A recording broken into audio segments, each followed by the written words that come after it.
The BRBC is not required to be submitted with the RPA. Check the box for the buyer broker compensation and attach SPBB. May be wise to attach page 5 of the BRBC. Correct. Yes. So the BRBC, okay, so I should back that up a teeny bit. The BRBC is required to show property, right? If you're going to be representing a buyer in showing property and utilizing your expertise for which a real estate license is required, you need to have an agreement with your buyer. Just like if you have a listing, you don't go talk about that and advertise that listing without a written agreement. Same is going to be true with buyers. It actually has been the entire time. We just haven't really enforced it. So that is correct. You are not required to show the entire agreement with an offer. If you attach the SPBB, in the SPBB, you have the section which you can put in there. You can fill in what the amount is that your buyer is requesting be covered by the seller. And again, we will go through this when we actually have it in hand. But yes, that's correct. Technically, the BRBC is not required to be included with an offer. It's the SPBB. You can include that signature page, which is why it's separate on the BRBC, and that will cover the answer. New listing agreements don't have it anywhere. That's correct. Listing agreements do not have a place for the seller to offer a set amount of compensation because it's negotiable. There is no set amount. When you take a listing, you go and you talk to that owner of that property and you negotiate what percentage you feel that you are worth, and you talk about your value, and the buyer and the buyer's agent have that same conversation on their side. Then the negotiation is between the two of them as to whether or not that's going to be covered by one side or the other. So there is no place, you're correct, for them to say what amount. It's just like a blank check that you're not having them sign. There is a place on the MLS which allows for whether or not there will be, why am I blanking? All I can think of is cooperation, and it's not the word. There will be a section on the MLS that you can say, yes, we will talk to you about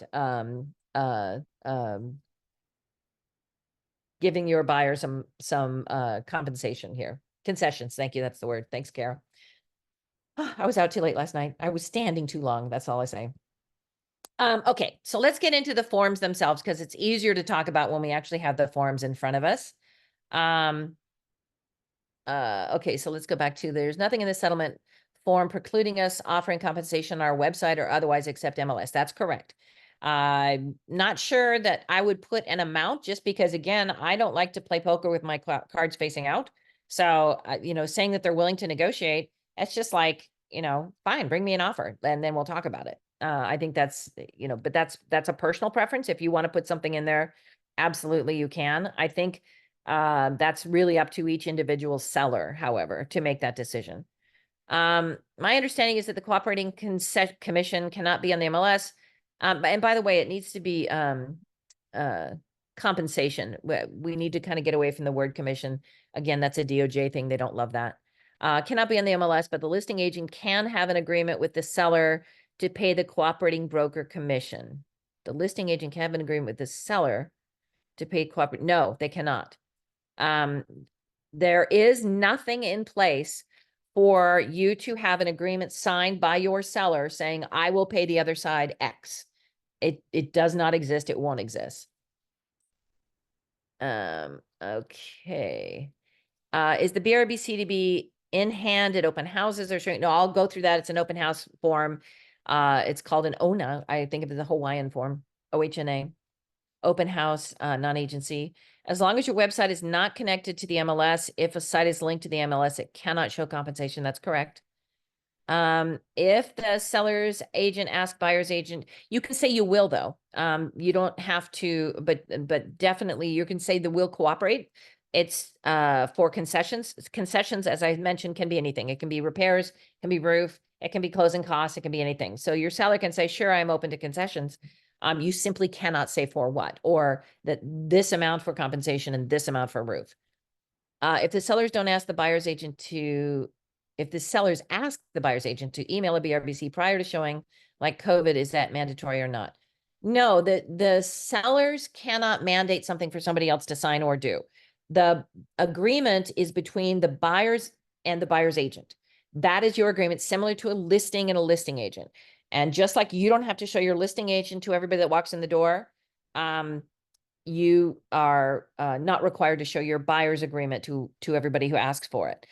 You can ask if they have one, and it's required to have one if you're going to do something, again, for which a real estate license is required. And if you have a question about what that is, you can look up on CAR what you can do as an assistant. And it'll tell you things like opening doors, did the house down the street sell? You can answer basic questions. What you cannot do is something, again, for which a real estate license is required.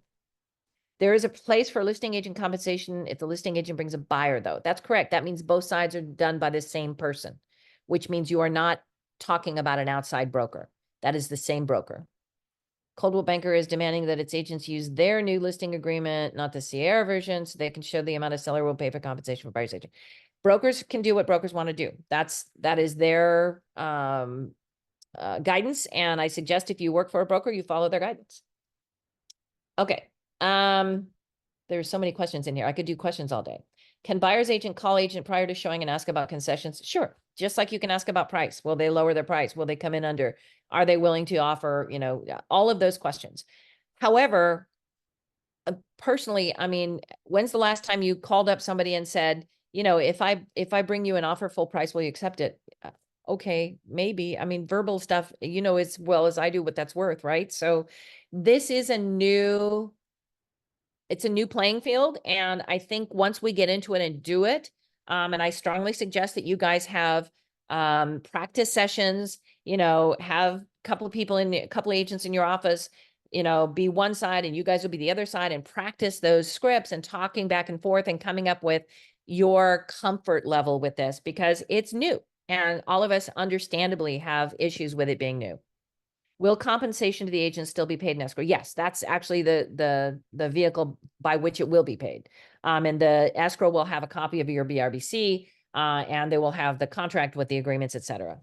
As a selling agent, I can't waste time showing properties and not knowing when I'm going to be paid, or be at the whim of the seller. How the heck do I ensure to get paid? You have a BRBC. That's exactly what it's for. The BRBC is your agreement with your client that you are worth X. And then when you get into where you're showing a property, you negotiate with the seller and say, we'd like you to cover that. Just like if you've got a buyer that wants to have closing costs covered, that's where you negotiate it. Okay, so let me pull up some forms so we can talk about this in real time. And there we go. Oops, here's the wrong one. Buttons, the bane of my existence. All right, let me open it first. Sorry. I got sidetracked with questions, you guys. You're too curious. All right, I'm going to start with the buyer non-agency agreement. So, well, no, I'm not going to start with. So I'm going to start with the BRBC.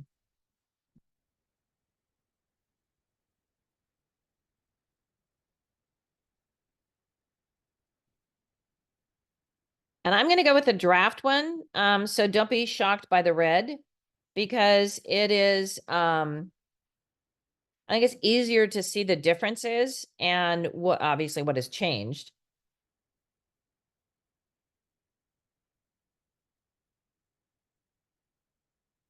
There we go. Okay. So the BRBC, obviously date prepared is at the top. Oh, it cracks me up when they do that. Let me make this a little bigger. Oops. Make my window bigger.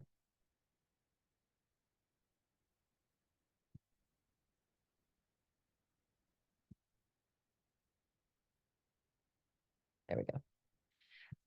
So when you have a client that you're working with and you're going to do the buyer representation and commission agreement, compensation agreement, that word is hard to forget, isn't it? It's because we all like that number, or that word.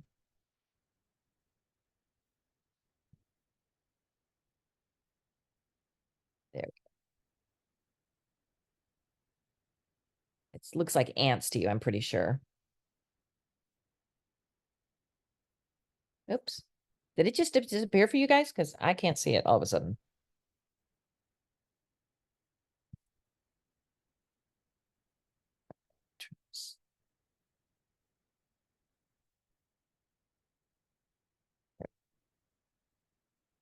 All right, let's make it a little bigger. So representation period is exactly what it says.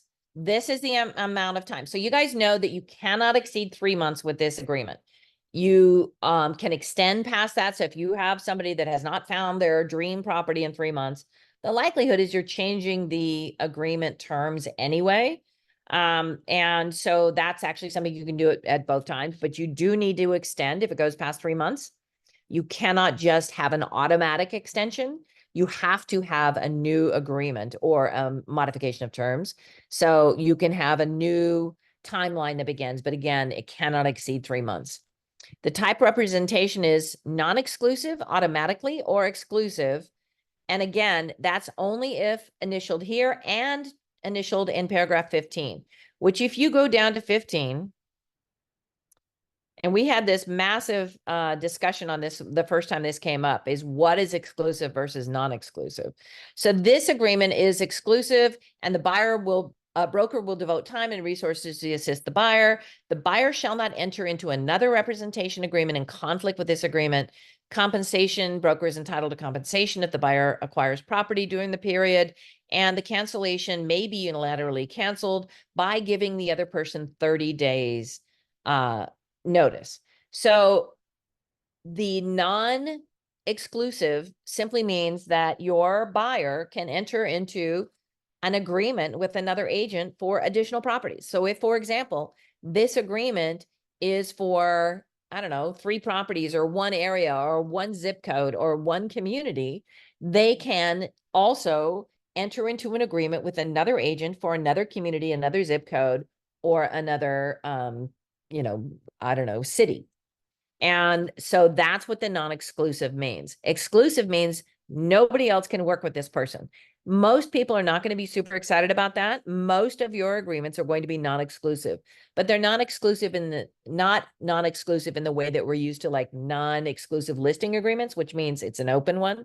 That's not what this means. This simply means you have this area, but you're not exclusive to that client. That client can work with another agent in another area. So the property type is single family residential. And then you can add also multifamily. We've had people who are looking at like a single family residential and vacant land. If it's only vacant land, then you're going to click this box that says SFR is excluded from this agreement. So it's single family and any of these other ones, or you can add any other one itself, or you can do just one property, right? So you can, for example, look with a client you're only looking at single family residential, and then they're also looking with another agent at multifamily residential or industrial or vacant land. That again is that exclusive, non-exclusive thing. The location, cities, counties, you don't have to get down to the complete nits on these, but it's better that you do, because I think it feels more comfortable for both sides.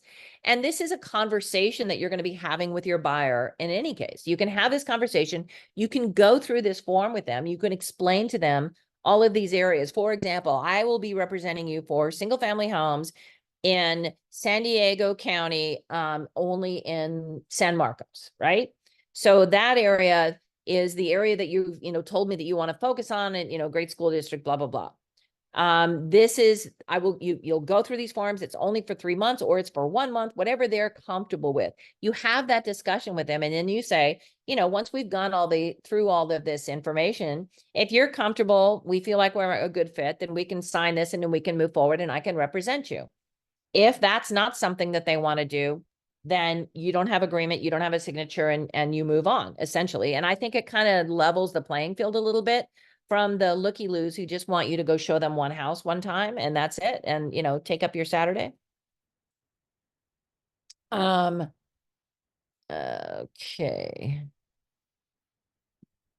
The PSRA in lieu of BRBC. No, but what okay, let's just get through this first before I get into the other 7,000 questions.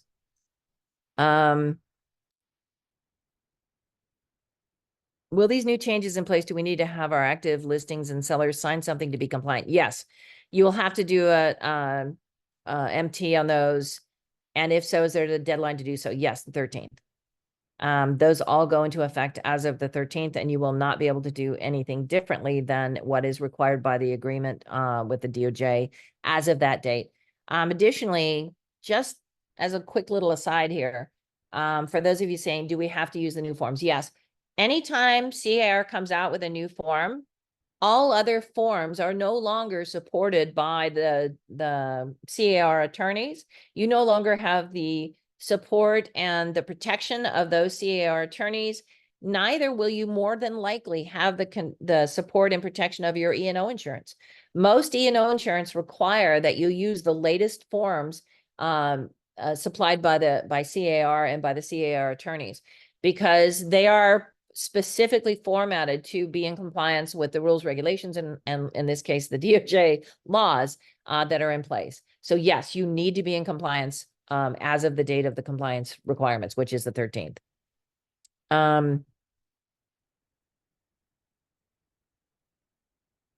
Okay, so let's close this for the moment.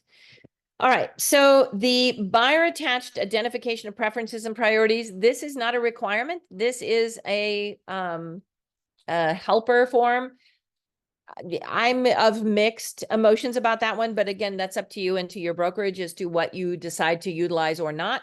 It has a bunch of things that they can put down that they want, that you should look for.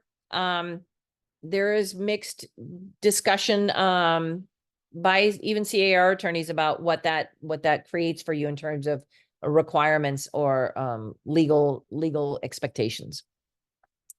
Properties excluded from representation. So in the case of, for example, this agent or this client has signed with another agent, that agent has shown them 3 or 4 different properties and they are still on their excluded properties list. This is where those would be. It's similar to, again, to a listing agreement.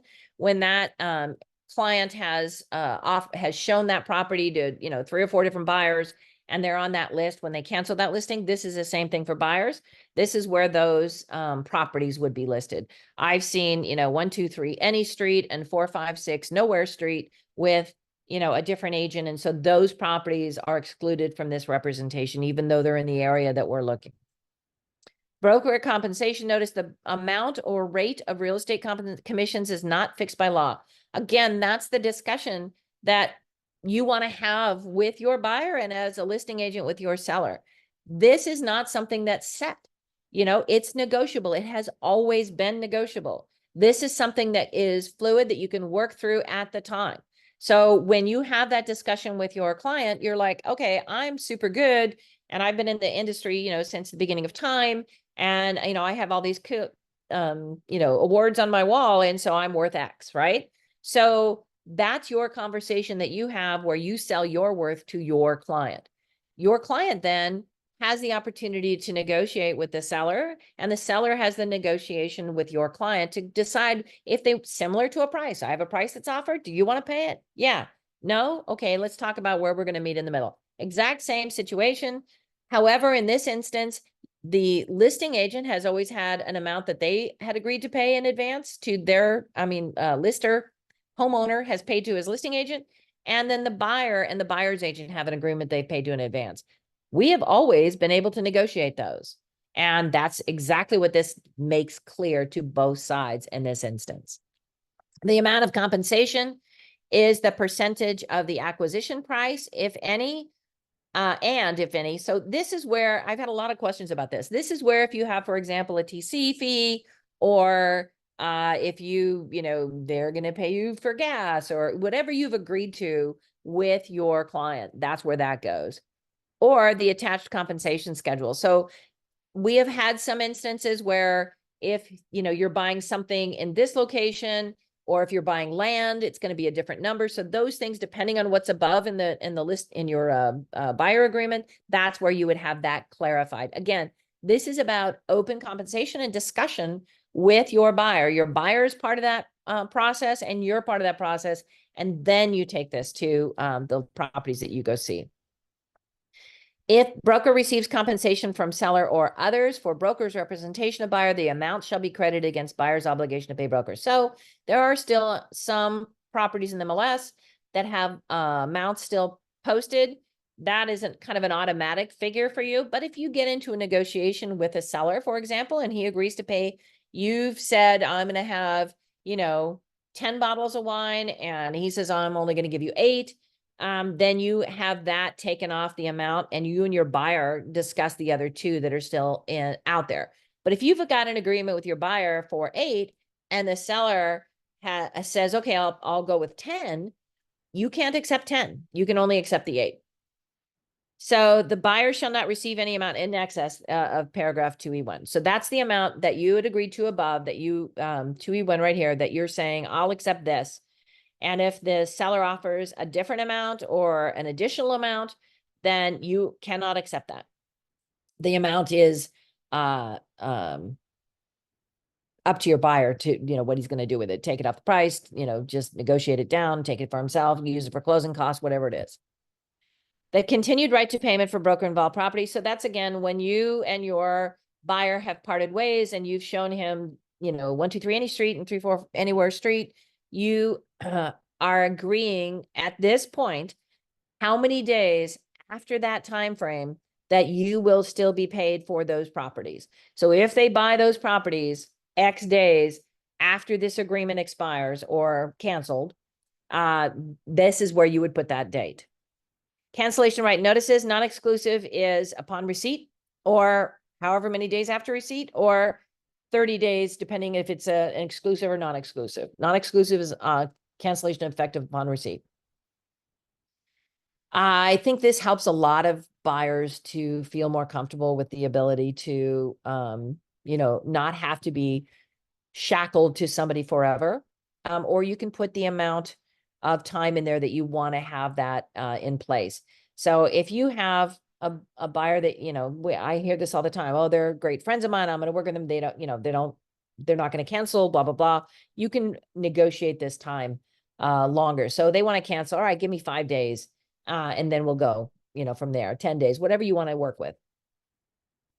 The time to deliver. So this is interesting because previously when you worked with buyers, it was just like, hey, do you have money? Yeah, okay, great. Some of us were more particular about that, but for the most part, I mean, you get a call, a signed call, go out and show a property. You don't really know anything about that person. And there was not really a set timeline that they had to get information to you. This clarifies that.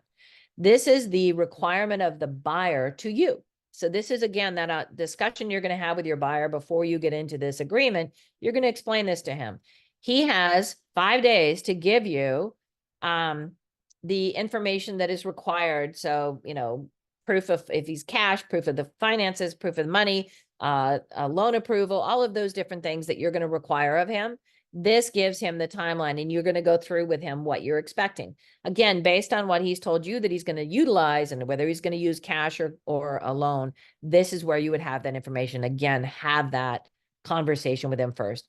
And then here's the one that so many agents are worried about, which is the buyer doesn't have the sufficient funds to pay broker, or that the buyer intends to purchase with the following loan product, which does not allow the buyer to pay compensation. For a long time, we were worried that was going to be VA. It looks like they are, we've got a temporary approval for the VA to have that roll into the loan. And it looks like it may go permanent. So that's good news, but there are still some loan products out there that don't allow for the buyer to pay for brokerage fees. And so that can be a consideration here. Again, we've had this in the past. We have always had VA buyers where, you're calling up the listing agent going, hey, I got a VA buyer, is great, but everybody knows VA requires some things to be paid by the seller. So again, that's going to be part of the negotiation. If your seller is, rolling pennies and going through his couch cushions to get his down payment, the likelihood of him being able to come up with the cash to pay your fee isn't super high. So knowing that ahead of time so that you can negotiate that when you're having that conversation, and, hopefully you have an agreement with the listing agent or the lister, the owner of the property, to roll that into the loan that the buyer is going to get. Then you have that agreement. Again, that's going to be a negotiation. I have not seen, and we've had a number of these through our brokerage. I have not seen anybody say no yet. I'm sure it'll happen. There have been, people who've said no to buyers that required down payment assistance or a VA loan that requires repairs or something along those lines. But I have not seen it yet. And I've actually seen a number of, oh yeah, okay, that's fine. And it's just not as big a deal, I think, as we have convinced ourselves that it might be. I think it's more of a problem for us than it is for buyers and sellers. So just in case you were confused about this, the amount or rate of real estate commissions is not fixed by law. They're negotiable. It says this a bunch of times in a bunch of different fonts, and this one's bold, so they really mean it. But that's just something that really has been true forever, and we just haven't been super great about having that conversation. So the non-exclusive representation and broker involvement, compensation is payable only if there was broker involvement with the property. That's again where you show property in one area or one section or one address, and another agent shows another property in another city and a different address.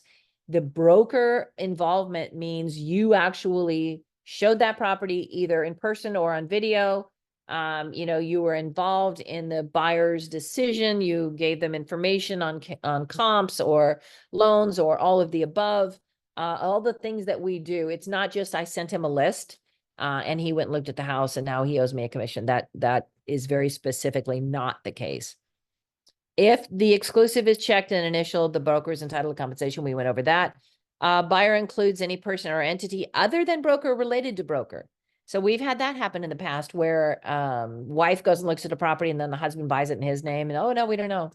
Okay, that specifically addresses that. The broker involvement means, as I just said, actually buyer physically entering and was shown the property by broker or virtually. He submitted a signed written offer from the buyer to acquire, lease, exchange, or obtain an option on the property. The broker performed a market analysis. He did CMA. Gave him comps. The property was introduced by buyer or broker or one for which broker acted on buyer's behalf. So if you went in and videotaped, for example. The broker shall be entitled to compensation if during the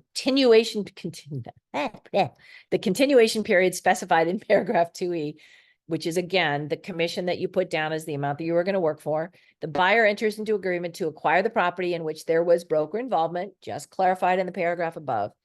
And the thing that you want to be really clear on is that they're only obligated for those properties that you have shown them and had broker involvement in. It doesn't mean that everything anywhere is yours. You have to have actually been physically there or shown them like virtual. There's actually been a couple of virtual deals done, more so during COVID, but it still could happen.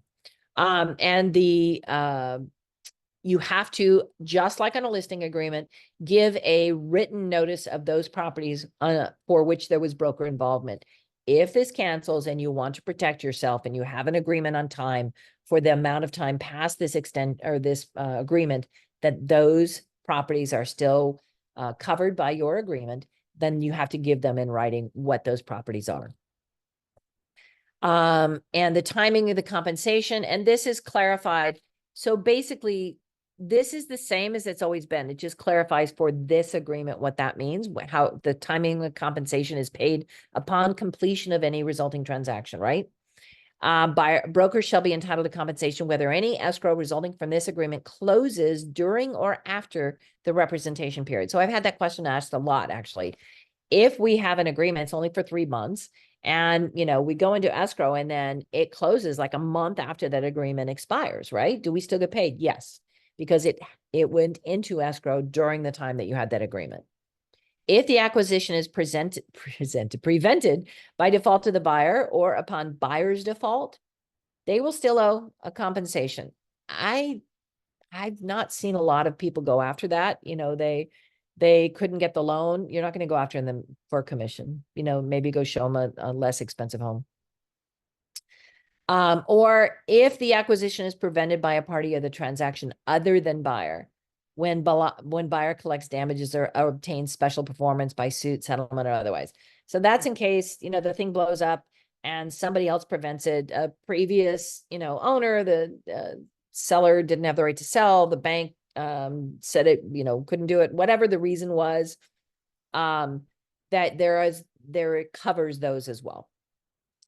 The question was asked earlier, actually, in the questions, payment through escrow, buyer hereby irrevocably assigns to broker the compensation provided for in this agreement from buyer's funds in escrow.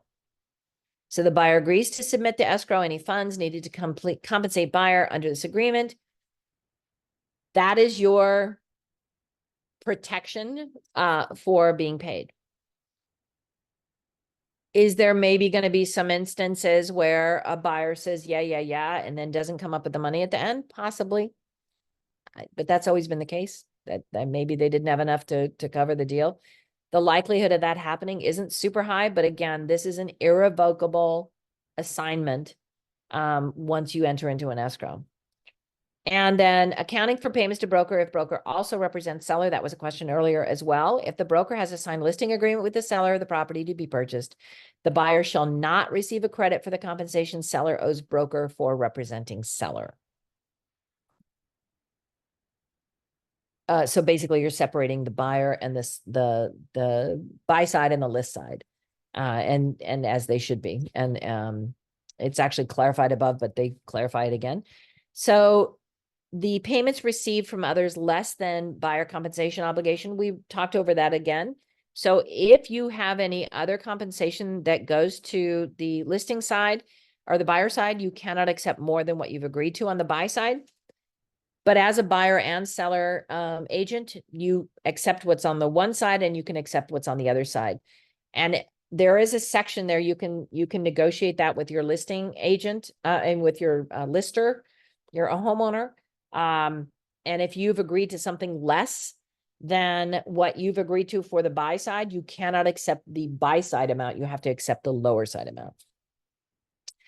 The broker, independently or through escrow, will disclose the final compensation broker receives from anyone other than buyer. So if the buyer's fees are paid by somebody other than the buyer, they just are allowed to know. It's a pretty long way of saying, we'll tell you. So the rest of this is pretty much the same. This section here, agency relationships, all of those, nothing has changed. And here it says the advisory regarding buyers signing multiple buyer representation agreements. So this is what we talked to above, which is basically the buyer shall inform the broker in writing if they've signed another buyer representation agreement, whether exclusive or non-exclusive with any other broker for any other properties described in paragraph 2B. So again, that section down below, I looked at these houses with this other broker, or I am looking in this area for these properties with another broker. And again, they will clarify that. Maybe they're looking for land with, broker B and houses with you, or they looked at another property with broker A on a open house or something along those lines. This is where they clarify that. And they'll disclose for which buyer is obligated to pay another broker. Conflicts with other broker, unless otherwise noted, the buyer acknowledges the property identified has not entered into any exclusive representation agreement with anybody else, and basically he's free to work with you.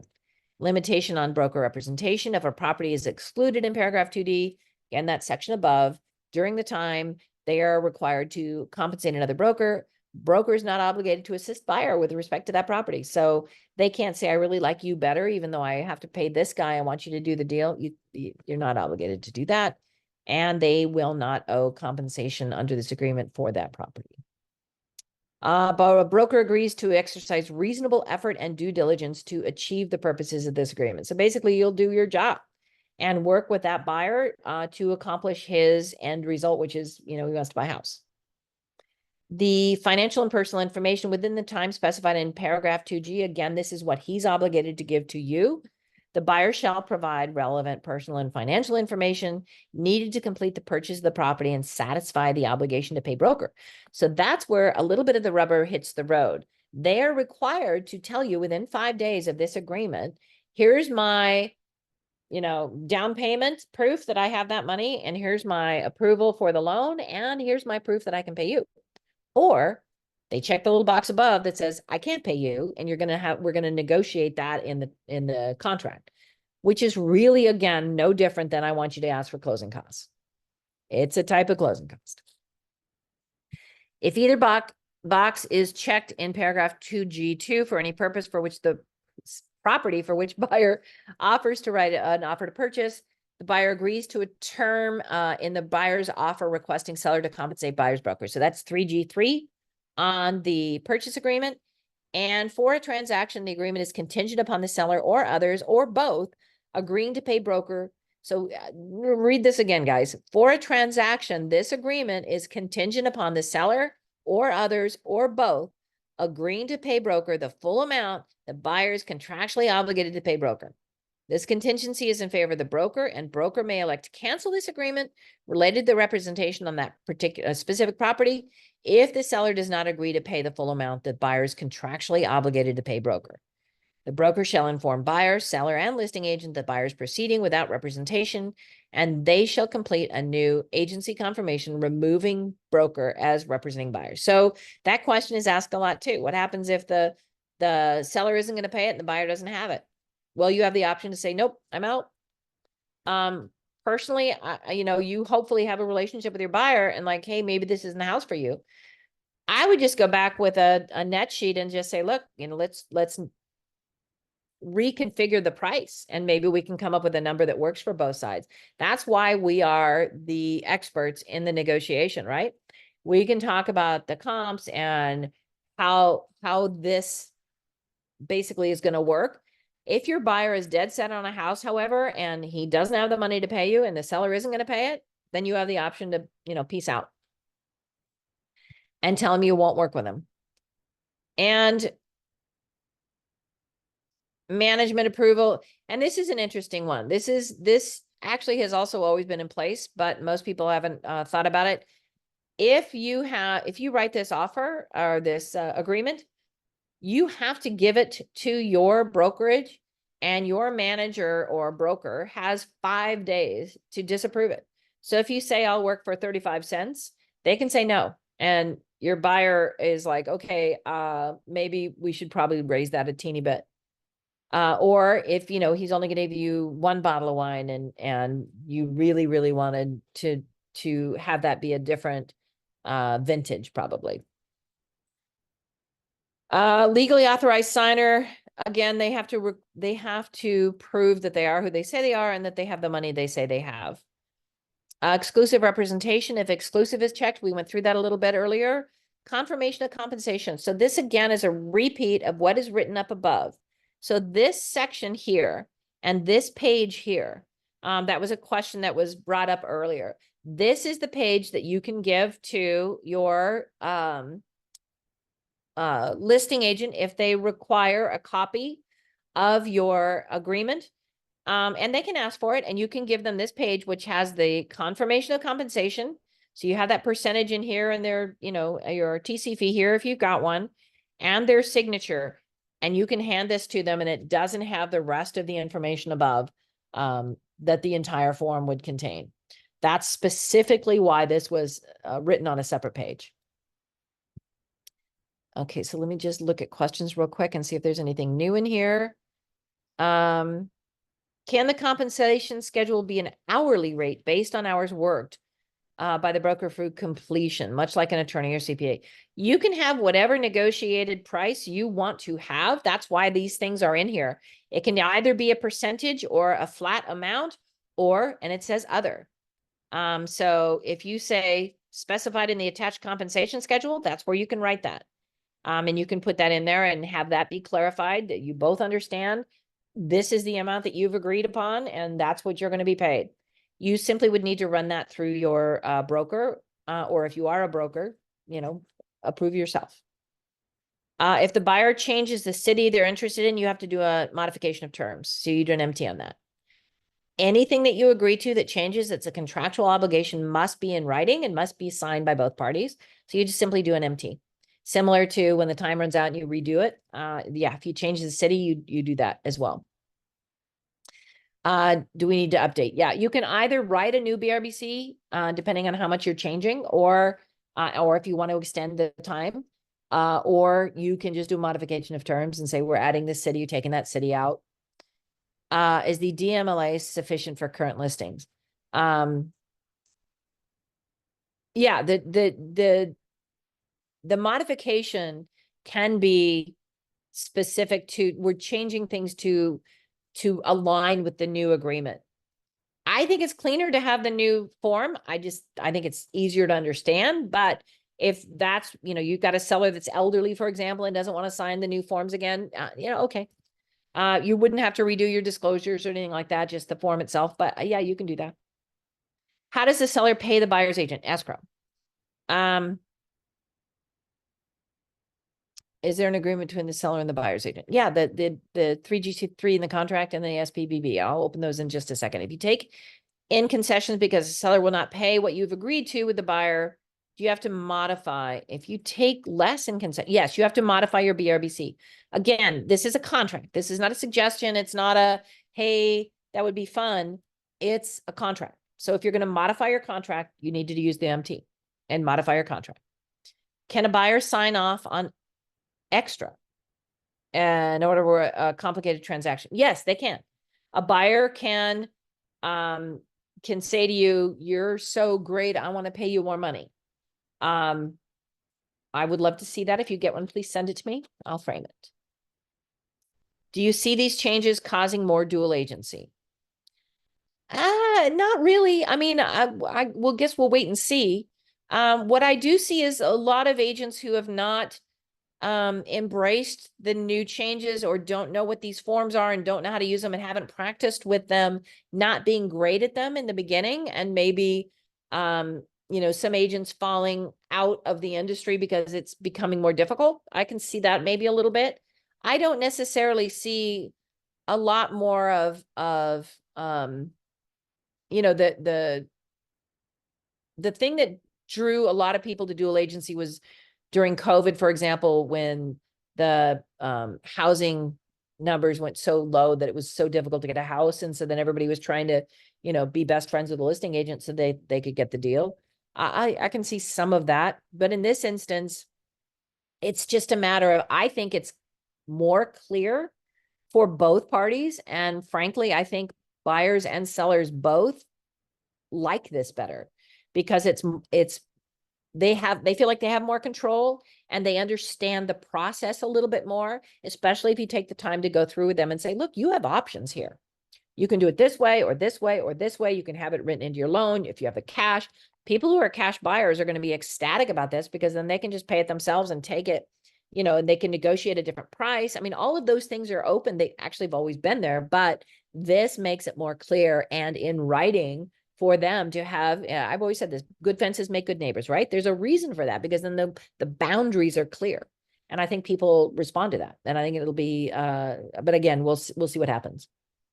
I will say that in Northern California, where it's been done, and in Oregon, where it's been done, it has resulted in not problems, but actually higher compensation for buyer's agents because you're in the control of that driver's seat of what you are talking to your client about what your worth is. And I see that as a net positive. If the buyer signs agreements with their agents and don't notify you, there's a legal repercussion for the buyer.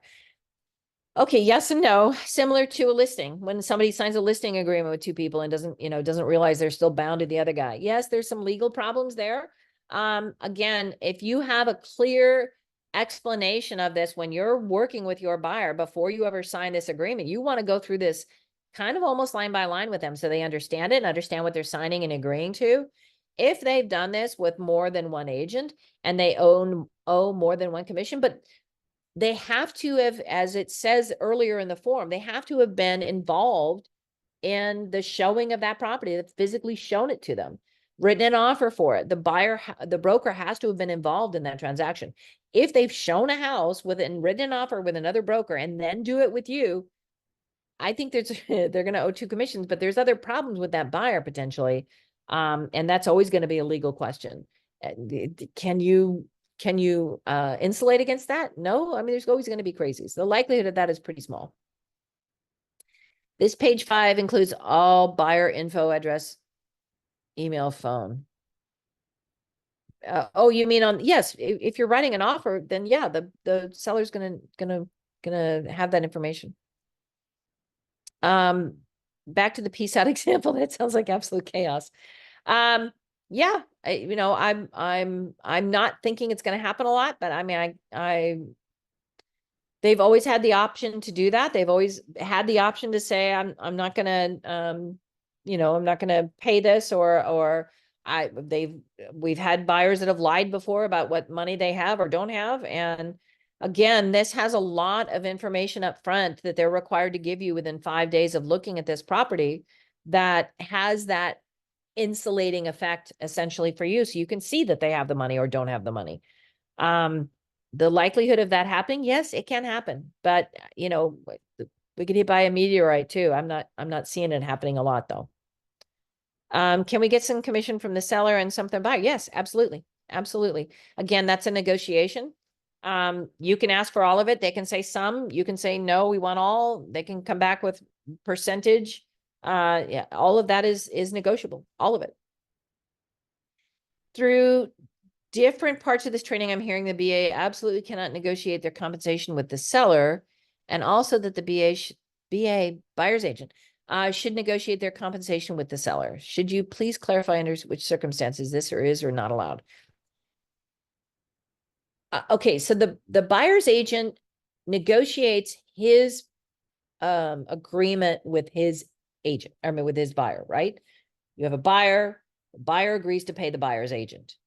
Then you write an offer and the buyer is requesting for the seller to cover that compensation. That's the negotiation. It's similar to negotiation on price or closing costs or any repairs, anything like that. It's not you're negotiating what you will be paid. You have a contract for that. You're negotiating what portion of that the buyer is going to pay and the seller is going to pay. And you're helping similar to what the buyer is asking for the seller to accept and what the seller is willing to accept on price. It's no different than that. It's just a different bucket, essentially. If a buyer sees a home listed on the BRBC during an open house that the buyer attends on their own, would the BRBC be invalid since they didn't show the property directly? I'm not sure what you mean by that.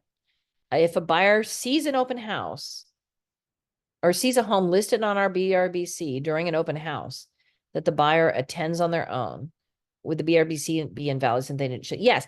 Okay. So if a buyer just is out wandering around and goes to a house and decides they want to buy it and wants to do it on their own without an agent involvement or a different agent, then you didn't show the property. So yeah, I'm saying you don't have broker involvement. The broker involvement paragraph is pretty clear about what broker involvement means. If you weren't showing that property, you didn't have any involvement in their decision. You didn't write an offer. You didn't show it to them directly. You didn't do anything other than give them an address. No, that does not count. When would these boxes be checked at G2 when the agreement is signed? If the buyer is saying at the time of the agreement they don't have funds to pay the broker, or buyer's loan product does not allow buyer to pay compensation to broker. Yeah, that's part of the negotiation. So that is essentially them saying up front, you're going to need to negotiate this into the contract and have it be part of the contract. I will say that I've seen a lot of these come through and I have not yet seen a seller say no. Again, it's part of the negotiation and that agreement with the seller, and you can work on working through that as you go. But essentially, yeah, that's part of the negotiation. They're telling you up front, I want this to be part of the loan, just like I want down payments. I only have 3% to put down. I have a VA loan. All of the fees have to be paid by the seller. Can you negotiate that? Sure. Well, let's negotiate that. Say I'm a listing agent. I'm going to the buyer. You're going to rep the buyer too. What are the mechanics of the forms and how do we do it correctly? It's a dual agency form. So you have to have a buyer agreement with that buyer. You have a listing agreement with the listing. But other than that, it's the same as it's always been. The only thing different is how that compensation is agreed upon. If you have prior agreement with the listing agent that you're going to accept a certain amount if you represent the buyer as well, and then you have an agreement with your buyer that you're going to accept a certain amount for their percentage, you simply write a buyer's agreement and have that be part of the purchase agreement. No different than writing it any other way. With affordability, people don't have cash except for the investors who go to the listing agent already most of the time. Yeah, sometimes some areas yes, some areas no. Do you recommend a listing agent put language in their listing agreement addressing the possibility of the listing agent procuring a buyer and what that compensation would be? In essence, how do you suggest addressing with your seller, if you are the listing agent, upfront what compensation would be if you bring the buyer? I think I would leave that to the negotiation. I would have an agreement, especially, and unless you only have that one buyer and that one property, and those are the two people, and then you can, negotiate the buyer's section and the listing agents or the listing side section separately. But essentially, you don't want to pre-sign a check for anything.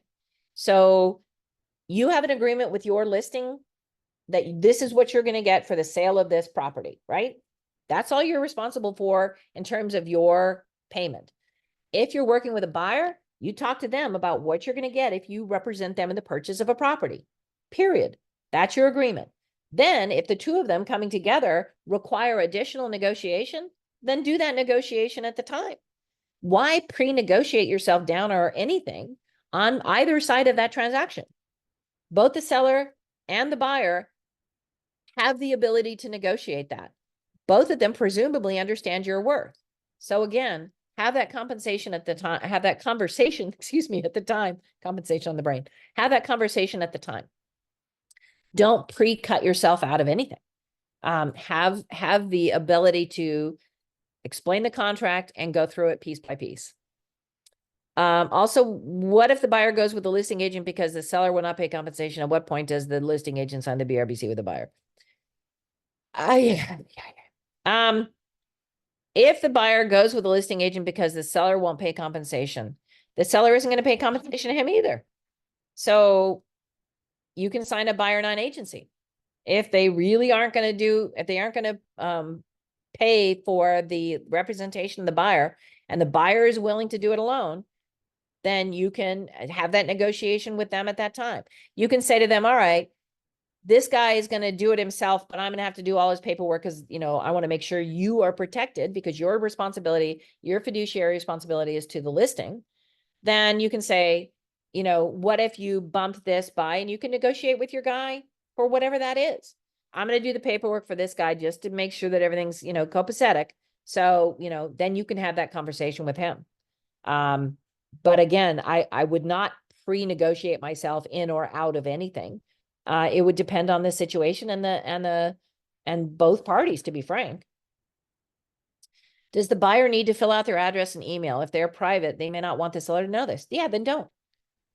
You will have it, or you can just take out this section of the compensation section right there and their signature and just screenshot that part, just that little square, and you can send that in. You don't have to give them any more information than you and your buyer are comfortable with. The crazy thing is the point was to get the buyer their dream home. Now it seems like getting paid for our services is getting in the way of the possibility. I don't see it that way. I see this as a service that we provide. And if you are unable to talk about that and why your services are worth their investment and how you can help them to do that, I have always, and I've been in this industry since the 80s, I have always looked at this as protection for a buyer and a seller and an expertise. So it's like if you're going to go buy stocks and you don't know anything about the stock market, you can go find stocks all you want and you can buy them any day of the week on a website, and you will just be punching buttons and you won't know what you're doing. The likelihood of not doing it properly or not getting what you want and having it be a mistake is pretty high. So what do? We go to a stockbroker who knows what they're doing and we ask them for their help and expertise. It's similar to that, guys. You're in this industry all day, every day. Even people who buy and sell homes a lot, maybe they've done 5 or maybe 10 in their lifetime. They still don't do it all day, every day. And they don't have the expertise that you have for communities, for neighborhoods, for the ins and outs, for the little details of all of we just spent an hour on one contract. And for us to have that expertise to then utilize to help our clients to get that dream home and end up with something that is a protection for them and for their investment and for their family and for their generational wealth, That's what I look at this as. That's why I got into this industry. I'm going to bet most of you did too. This is not about being paid, but it is about being paid because we should be compensated for our expertise and for the time and the energy that we spend. If you don't believe it's valuable, then maybe this isn't the career for you.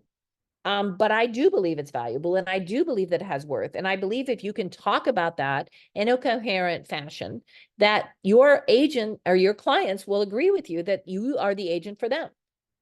If they don't, and they're going to, try and go around you, then I don't know what to say, except maybe they didn't get the message that of your value. It seems like the SPBB is not enough. How will listing agents know that the max a buyer's agent has agreed to be paid? That's why the buyer's broker agreement or some page of it is included in the RPA. Okay, so yeah, we'll get to you can include this section of the BRBC. This is written here. It's also written in the SPBB. If they want proof, then you can show them this section of the BRBC as well. So is there a specific form to be incorporated for seller's concession to compensate buyer's agent? No, this is the form. The seller's concession to compensate buyer's agent. Are you talking about predetermining what you're going to agree to? No, there is no form for that. And should not be done, can't be done on the MLS, and according to DOJ, should not be done at all.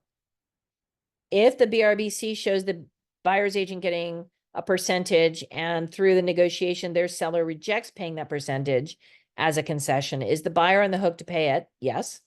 That's why it's a contract. And what if they don't qualify through the pre-approval amount to cover it? Again, that's the 5-day information page where they are giving you this information within 5 days of acceptance of this form that they are, let me get out of this stop share. Let me go to a new share here.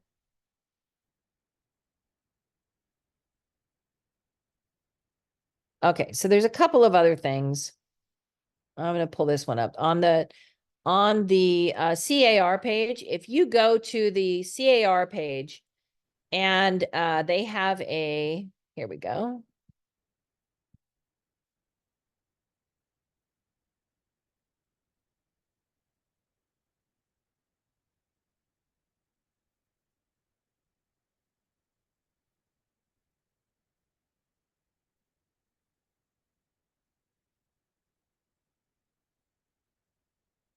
Why does it say? Yeah, there we go. Sorry, my computer is losing its mind. There we go. No, we keep going back to the same. Do you guys see the BRBC or do you see a different page?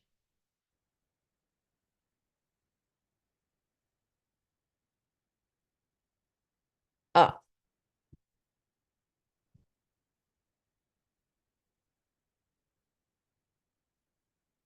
9 reasons. Okay, perfect. So that's a page that's on CAR that covers a couple of these questions, why you need a buyer's agent. And that's one of the things. There's like one that has 72 reasons or something like that. I know Mike Ferry's got one out there. NAR has one that's like a bunch of reasons as well. What I'm going to do for you. There are a ton of things out there that you can utilize to walk through with your buyers about your value. You should be conversant in this. You should be able to have that conversation with your buyers. You receive training, you're here on this class, they've educated you on the value and the cost of home ownership. Things like, you're going to have a supplemental tax bill.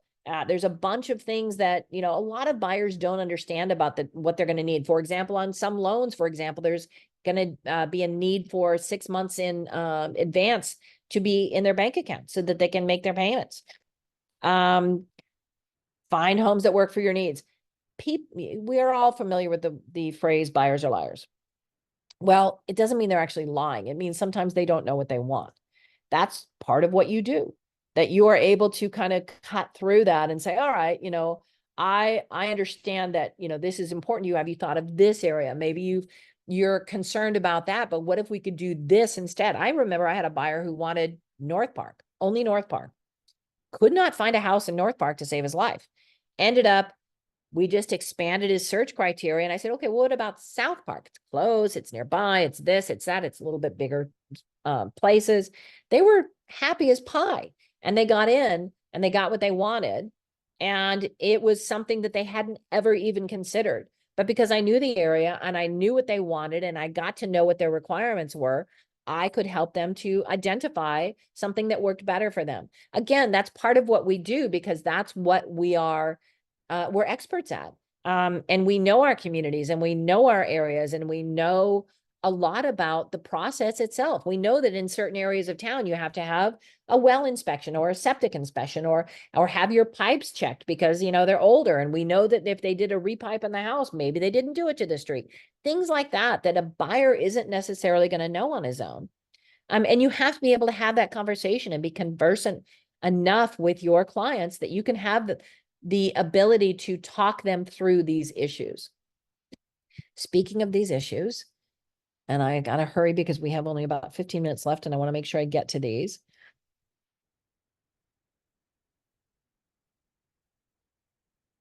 There is a section of when you're writing an offer on an RLA. So let me pull up the RLA real quick. I mean, RPA.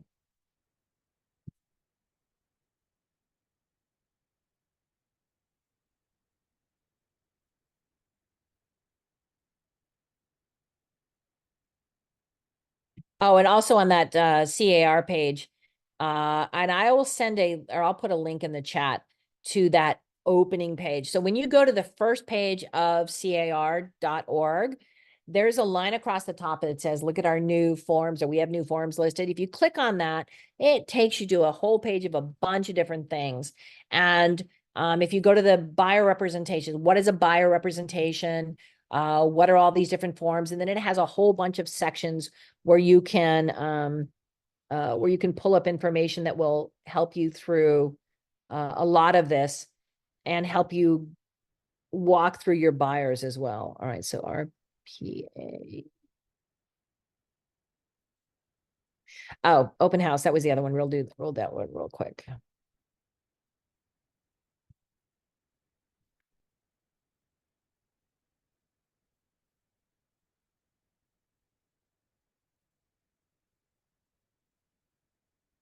Okay, so, this is I labeled this wrong. Saved the BNA. Well, this is also important. So the buyer non-agency is the one that somebody else had asked about. If a buyer comes to your open house and they don't want to be represented, you can fill out a buyer non-agency. This is also the form that would be utilized if a buyer decides that they really, really have to have that house and they can't afford it and you've agreed to back out. This is the form that they would sign with the other agent that they're not going to be represented by them. Okay, so let me pull up the correct one real quick. Yeah, I saved it incorrectly. Sorry. So the open house form is basically a form that you're going to have at your open houses that allows people to sign in, and it gives them the option at the top of that form as to whether they are going to work with you. One of the questions that people keep asking is, aren't they just going to go to open houses and try to buy it through the buyer or through the listing agent? Maybe, but we haven't seen a ton of that, to be honest. And if you have that form in the open house when they come in, you're going to have the ability to say, you cannot come see this house unless you sign in. Now, they don't have to be represented. They do not have to have a buyer representation agreement to look at a house if they are by themselves.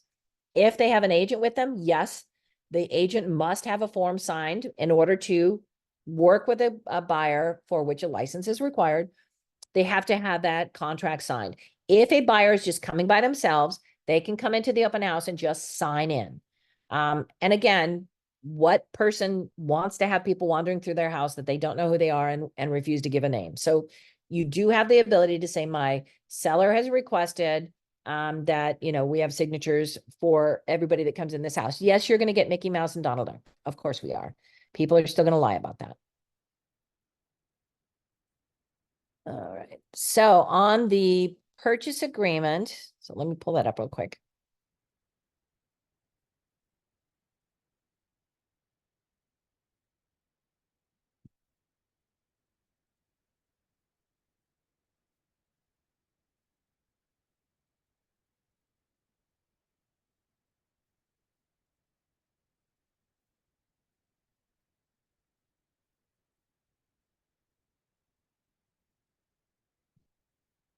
Of course, I closed it now.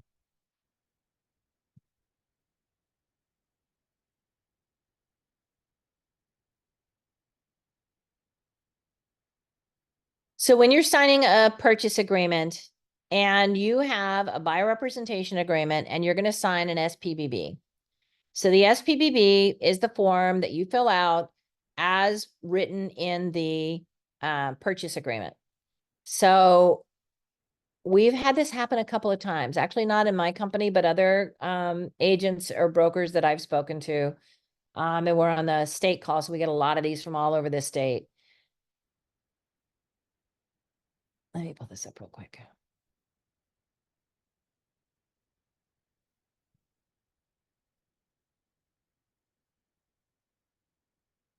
And of course, my computer's taking forever. Sorry, guys. I thought I had this loaded and for somehow it wasn't there. Okay.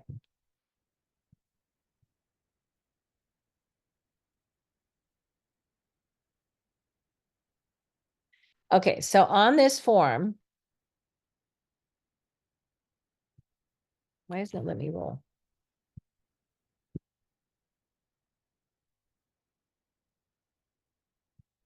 Hang on, my computer's frozen. I'm sorry. Computer difficulties today. I don't know what to say. Try this again. On your form, when you click the button that says 3G3 in the contract and it says per attached SPBB and you check that box, it will attach the form to the overall section of your zip form account. It will not automatically attach it to the form that you're utilizing. So we've actually had a couple of agents forget to include the SPBB. And you still have it in the contract, but there's no definition of what the amount is. And if that isn't clarified in that contract, then that becomes a real gray area in terms of enforcing it. So don't do that.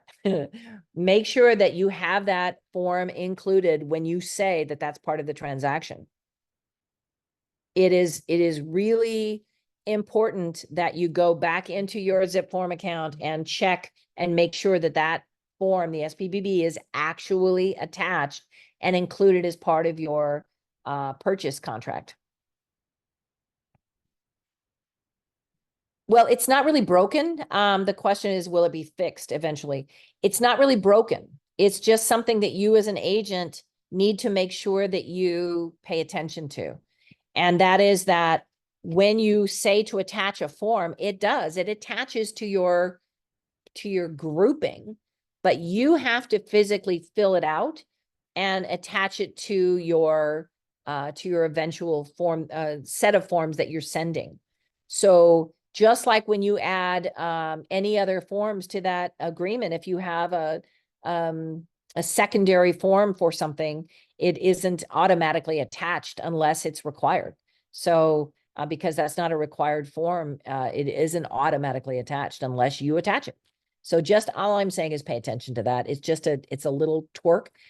They may have it automatically attached to that section. I just don't know how they can do it backwards. If you check it, just make sure it is attached to your eventual forms. Okay, so let me go through a couple of these really quick because there's a bunch of questions in here and I hate leaving questions not answered because I know that you guys all have very specific things that you're looking at. If the BRBC shows that, okay, we already did that one. Maybe I'm missing something. If my clients see an open house and decide, okay, we did that one. How do we handle an opening house? If you meet the buyer for the first time, are you hosting the open house, not the listing agent? Yeah, you can have a conversation with them and say, I would frankly, because a lot of open houses are crazy busy, and I understand the point of that is to meet buyers and to get business out of that. So if you're working with somebody else, maybe at the open house, it would be conducive to doing this. But essentially what you want to do is have a conversation with that buyer. And you want to be able to have an agreement with them, because before you can do anything for which a license is required, you have to have a contract. So similar to a listing presentation, you want to, and I would call it honestly a consultation rather than a appointment. I would just say, I would love to, talk with you. You seem great. This seems like a wonderful house. I would like to have a consultation with you about maybe working with you as a buyer. And we can talk about what I can offer and, what you're looking for, et cetera, and have that appointment for later. If it's dead, maybe have it then. But you're going to want to go through that contract and explain to them what it is, rather than, hey, sign here and then you can work with me. Or you can fill it out in what we call the dating form, which is a single property form. And just say, for this house, if you want to work with me as your buyer's agent on this property, you can sign for just this property. And that, is kind of like you're dating for a little bit before you decide to sign the big one and have a 3-month deal, 3-month relationship. Rather than just a single house. You can do any version of that works for you and however you work best. What can you do and can't do as a listing agent if the buyer wants to come unrepresented? You represent your seller. That's what you do. You have an agreement with your seller. If the buyer wants to be unrepresented, then you have him sign a non-representation form. You explain to your seller that this person is going to be not represented, and explain to them the part about the contracts and the fact that these forms are written by CAR and that he is not going to have access to them, and so that you will probably be presenting those forms to him in that capacity, because again, you're representing the seller and that's in the best interest of your seller. And you want to make sure that your fiduciary responsibility is upheld for your seller. You can then discuss with both the buyer and your listing, your owner, how to move forward from that, whether he wants to have the buyer have representation or not. Some sellers have said, no, I do not want to have a client or a buyer without representation. I've done that before and it was a disaster. Or yeah, it was fine. And, so he saved money and I love not paying it. So, here's an extra $50 and do the paperwork. I mean, however you want to work it out with him.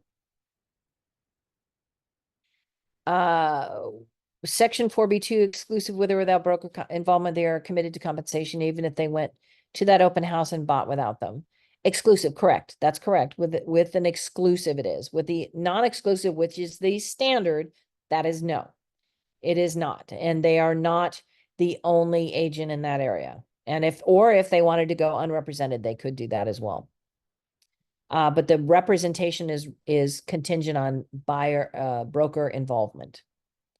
Do you say that if you have an exclusive buyer agreement and the buyer goes to an open house, that our exclusive agreement isn't enforceable? I'm saying if they elect to not have you represent them, that they can give you a 30-day notice. And if you didn't have any broker involvement and they decide to go unrepresented, that it would not be. If they have another broker, then it would be. Have a professional investment buyer who I have had buyer representation agreements for 7 years. Yes, this is the way they have done it always in commercial, guys. It's never been a problem. There are several states, probably 4 other states in the US that I think there's several more that are starting that already have it in place. It's been in place in Northern California. It's not been a problem. Southern Oregon, it's not been a problem. I just think we're borrowing trouble for worrying about all these things. Again, we are professionals. We can talk about this, and that's what we should be doing, is having these conversations.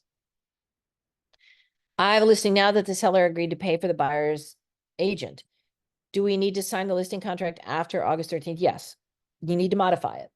The broker to broker compensation is no longer allowed per the agreement as of August, technically 15th. It's going to be implemented on the 13th. So yes, that has to be revised before then or on that date. If the buyer and the broker agree that this is to be an exclusive representation, the broker is entitled to compensation with or without. Okay, guys, we can get into the legalese of the exclusive versus non-exclusive. If the broker involvement is required, if this is non-exclusive. Okay, we can go back over that in a minute, but I don't think you guys are understanding what the difference is between exclusive versus non-exclusive. Exclusive means that you are the only broker in that area.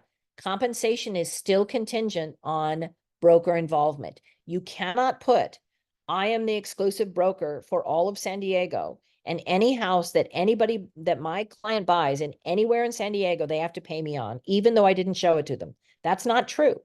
Exclusive means you're the only broker in that area and you are the only broker that works in that section. And if you show them that property, then you are the exclusive for that representation. You cannot force somebody to pay you for something that you did not do. And representation is the key here. How can we best walk a buyer through this form and our services, telling them the seller may or may not pay our compensation? So they may or may not need an extra $25,000 in the $1 million home they're looking to buy. I would just like to hear. So again, that is what I'm talking about. Have these conversations with agents in your office. Have, you know, have a couple of agents in your office.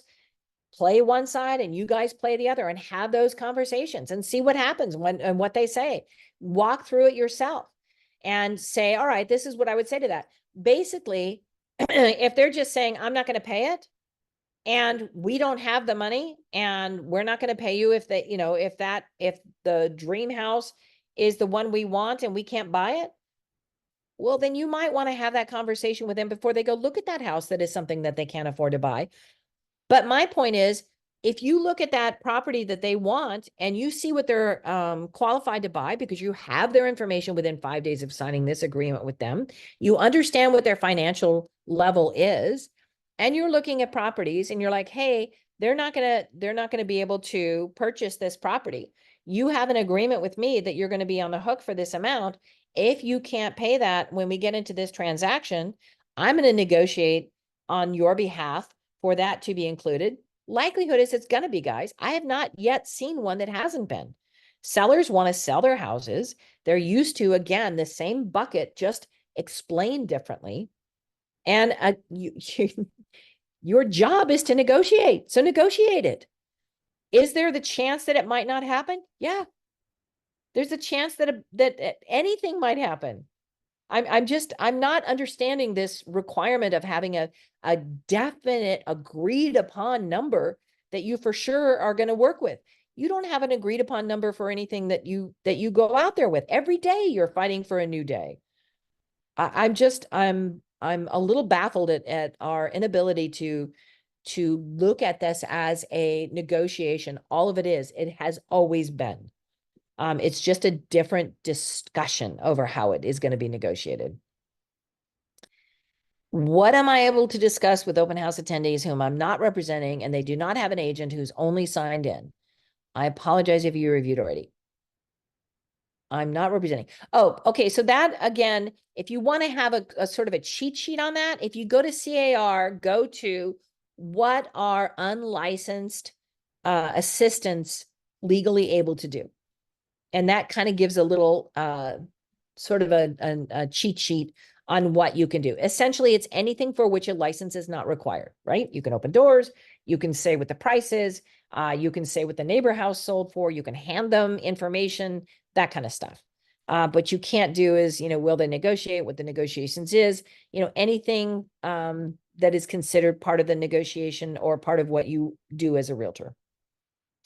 Do you say everyone has to sign a buyer non-agency just to see the house, whether they have an agent or not? No, but you can require that they sign in. Sellers are able to ask people who are coming into their house to tell them who they are. If they don't have an agent and they don't have a buyer agency already in place, they can sign in on a form that says they don't have an agent in place, which is essentially a buyer non-agency. is a shorter version of that. And a lot of times that makes them feel better that they're not being forced to sign something that says that they're going to be tied to you for life because they wanted to see a house. But you can have just a sign-in sheet if you really want to. It doesn't have to be something quite so formal. I just think the formal helps because it clarifies what their relationship is. I could see doing open house by appointment only and then have the form. I think that's getting it more involved than it needs to be, guys. Just have a form, just have them sign in. Section 4B2, exclusive with or without broker involvement, they are committed to compensation. Okay, we can go over that again. According to paragraph 15B, it states the broker is entitled to compensation with or without broker involvement. If it's exclusive and you have a specific area that you are representing them for, as I said, you just simply can't have the entire state or the entire city. You have very specific areas that you are going to be exclusive to, and you're the only agent that can work with them. So what you can't do is just send them a list of houses and say you get all of those houses. Broker involvement is required for compensation on the non-exclusive. That's correct. And I have a couple of situations where an agent signs somebody to an exclusive agreement with overbroad explanations, essentially, and it was not enforceable because there was no clarity of understanding. So I think that's probably where the disconnect is, that the broker cannot just simply say, I'm sending you a list of MLS homes and MLS properties, and any property you buy, I get paid on. Because I seriously would not want to be the other half of that mediation in a transaction agreement with a buyer saying, I didn't know I was signing my life away for this. So yeah, I'm saying you could probably get a signature on that. I'm having a little, I've had this questioned a number of times and it has not been something that has been answered in the affirmative, but yes, correct. Technically that's true. It seems like it's going to be difficult to get buyers to pay for a commission out of pocket if the sellers aren't going to pay. I haven't had that happen yet, but yes, maybe. It just like sometimes we've had sellers who've had in the bad old days of the 2008 crash, when we had sellers who didn't end up with enough money to pay compensation on a short sale. There are situations that happen. Absolutely true. But again, you're going to have the information on the very beginning of the agreement with your buyer, and you understand what their financial situation is, and you're going to go into the negotiations knowing that. And I think that, again, we are all versed enough in this that we will be able to work through this. So are you listing agent the buyers representing by non-licensed real estate person and attorney, for example? Does the seller's compensation go to the buyer's side representative same way? No, there is no automatic seller payment to a buyer unless they ask for it in the contract. And if they ask for it in the contract, then they have representation, whether it's by seller or, by attorney or by an agent. And the buyer has the right to have an agreement with his representation, whether it's an attorney or an agent, and ask for it from the seller, or he can just ask for closing costs. There's not an automatic payment to the buyer or the buyer's broker. It's part of the negotiation. If my buyer brings a friend to look at a house with her, do I need the friend to sign anything too? Not unless they're going to buy it. The difference on negotiating price and terms for the buyers prior to this change and after is that the buyer could be on the hook for thousands more than ever before. Okay, so sort of. Before, the buyer has always paid an amount to a loan, usually, unless they paid cash. And that amount went to the seller. The seller then paid it through the broker to the other broker. Okay, that's the part that's changing. those amounts are still the same, right? They're just in different buckets now. So the buyer has always paid the price, and out of that price, commissions were paid, and the seller got his loan paid, and then he ran off into the sunset, right? So now maybe that amount goes into the loan, maybe it's paid cash. It all depends on what the buyer is ready, willing, and able to do, and what the seller is ready, willing, and able to do. Sellers want to sell their house. They want to make sure that that property gets paid the highest price that they can get, and that their net is the proper net. I would recommend getting a net for both sides and working off the net rather than try and focus on the numbers to pay either side. So you can have that, have your escrow company or your title company help you with a net sheet to make sure that your seller understands what his net's going to be with percentage taken in or out. He can raise his price up or down. Same with your buyer. Here's your net. Here's what you're going to have to come up with. Can you come up with this amount? No. Okay, let's change that by changing this. And then you negotiate that with the seller on the other side. I just don't think this is as big a deal as I think we really are making it that it needs to be. It's have to be disclosed to both buyer and seller what each is paying. Yeah, it will be eventually. 9 reasons. Yeah, okay, good. We already know that. So let's say I've got an exclusive BRBC. Unbeknownst to me, my buyer walks into an open house that I did not introduce him to, nor was my buyer involvement. Are they obligated to have me represent them? You know, again, what kind of relationship are you having with your buyer? And you know, he's telling you he went and saw an open house. Okay, cool. Let's go back and look at it and we'll decide what we're going to write it up. I'll help you write up the offer. All that kind of stuff. If they wrote up an offer with somebody else and they walked into that open house and told them they did not have an agreement and wrote up an offer with another agent, and yeah, then you could argue. But I mean, I don't know how many companies would be down for going after that buyer and suing them for a commission. Just like we don't generally now, when somebody backs out of a transaction, we don't very often go after a member of the public. You can have this discussion with them. You should have this discussion with them before you sign these agreements at all.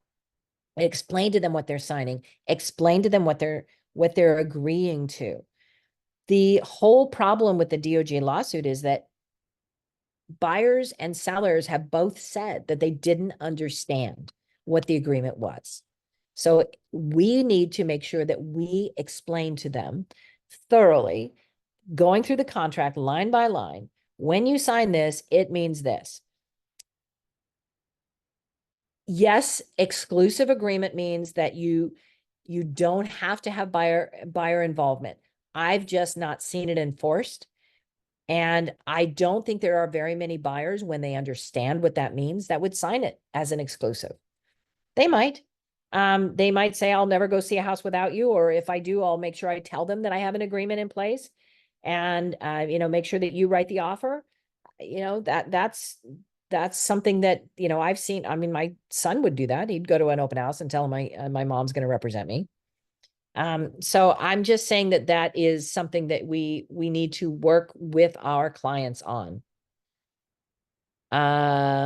Okay, so Shirley has posted, and we're out of time, but Shirley has posted the zip forms training, which is scheduled for August 19th, which will clarify some of the zip form questions. And we can ask that question. I'm going to ask that question actually about that SPBB being attached. There's a place in the listing contract for compensation in that event. I'm not sure what that was referring to. If I hold an open house, now my listing, we already did all these, exclusive with or without broker involvement. That's true. That is true. But the problem is it needs to be explained. This isn't going to happen by accident, is my point. So yes, you have to have broker involvement on the non-exclusive to be paid. The exclusive broker involvement is going to be, I've seen it be interpreted as too broad. We've had a couple thrown out, for example, that were trying to enclose the entire state or the entire city. So it's just a matter of the clarity with which you explained it to your buyer. Okay. Wow, this is just so fast that this time goes through. And I'm sorry about the exclusive, non-exclusive thing. My point was not that it is not a requirement. It's just that I've not seen it enforced, that somebody just doesn't understand what they're signing up for and goes into an open house and, has to pay their broker. It's when they've signed an agreement and then sign another agreement and write an offer through somebody else that is a problem. If the inventive buyer wants to represent themselves as a listing agent, there is a place in the listing agreement to ask for compensation with this out. That's correct. Again, that was the example that I gave where I'm going to have to do some paperwork. There's going to be some additional stuff involved. And would you be willing to pay additional for that? That is correct. That is absolutely something that you can discuss with your seller. My point is simply that I think I would have that as something I would negotiate at the time, depending on the circumstances and what's involved, and who the buyer is. And we've all had the buyers that were delights and some that weren't.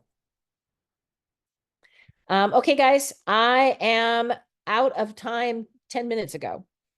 So I appreciate all of you. This is always an interesting time when things change quite this dramatically. All I'm saying is it really isn't as big, I think, as we are worried that it is. And I think you guys are all way more prepared for this than you think.